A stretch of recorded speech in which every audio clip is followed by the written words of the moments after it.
Hello and welcome to the Cook's Pantry.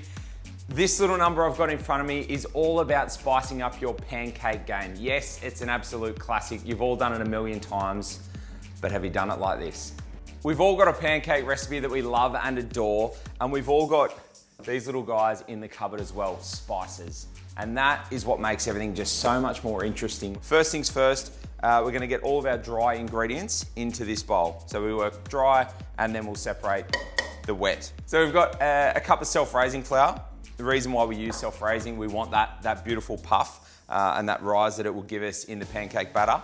And then a little bit of bicarb. So about a teaspoon of bicarb, and that's just gonna help to give us that nice aeration and that bubble through the pancake batter. The two spices that we're working with today, ground ginger. So we've got a couple of teaspoons of ground ginger and cardamom. I love cardamom, whether it's in sweet or savory. So we've got the dried spices in there. We've got a quarter cup of brown sugar. And again, using the brown sugar just changes it up a little bit. It gives you that slight caramel, that depth and that richness. And it should really help in assisting getting a lovely color on the pancake. So there's our dry ingredients. I'm just gonna combine them just so it's all nice and even. Break up any clumps of the brown sugar as well. All right, now, a cup of milk. The reason why I'm doing it in this jug, there's method in my madness. So the milk and 1 egg. So I'll just crack that in there and I'll give that a quick whisk. Combine the egg, the milk, whisk that up all together. Then introduce this into the pancake batter, back into the jug, and it just makes it so much more easier to portion them out when you've got them in the pan. It'll make your life a lot easier. All right, egg and milk combined. And I'm just gonna gently bring that together. When you're working with flour, so it's got gluten in there, it's got the protein in there, you want your pancakes to be nice and delicate, so don't overwork it, don't whip it, don't go nuts. If there's a couple of lumps in there, it's okay. You don't really want to work it too hard, just bring it together. All right, so pancake batter has come together nicely. There's still a couple of really tiny lumps in there, but that's fine. That's also showing that you haven't overworked it. So now we just transfer it into our jug, and that's gonna make our lives a lot easier when it comes to portioning up the pancakes.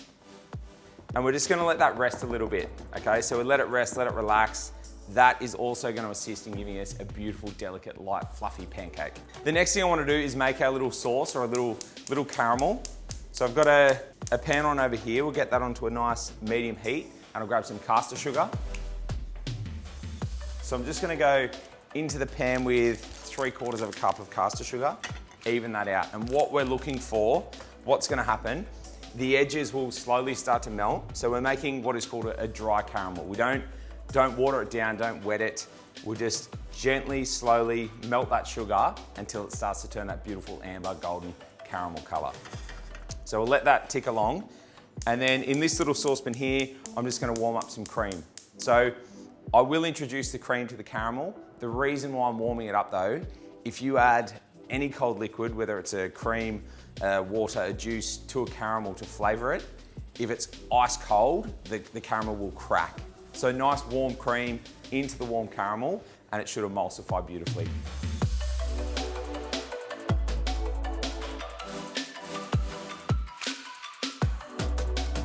We've got a beautiful color happening here on that caramel. It's gone that lovely dark amber. So before it goes any further, we've got our warm cream. I'm just gonna slowly introduce that and then mix that through. Just give it a little shake. That looks sensational. So you've almost got a beautiful butterscotchy caramel happening there. So we've got the heat off. We'll let that rest. I've got a nice chunk of ginger here. So we've got some fresh ginger. I'm just gonna clean that up, and then with a microplane, so to get it really, really fine, I'm just gonna grate that into the caramel to get that fresh hit and the warmth that you get out of beautiful ginger. Okay, here we go. So just over the top, and then we'll just work that fresh ginger through the caramel. All right. So that's such a beautiful, lovely, rich caramel, and then you'll get that warmth of the ginger on the back end of that. Caramel's all sorted. We're gonna go in good quality unsalted butter.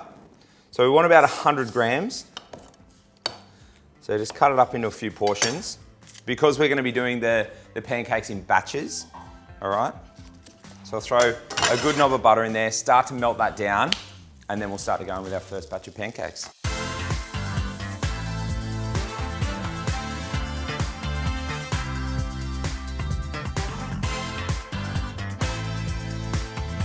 It's our last batch of the spiced pancakes. They're looking sensational. And our caramel.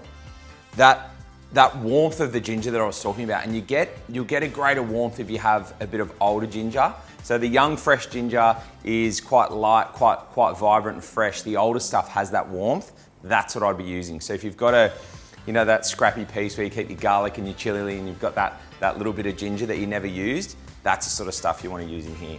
And then we just go to town on those pancakes. Whipped cream over the top, ice cream, anything like that. For a little Sunday brekkie, celebration, anniversary, hanging out with the kids in the kitchen. That's what I'll be doing.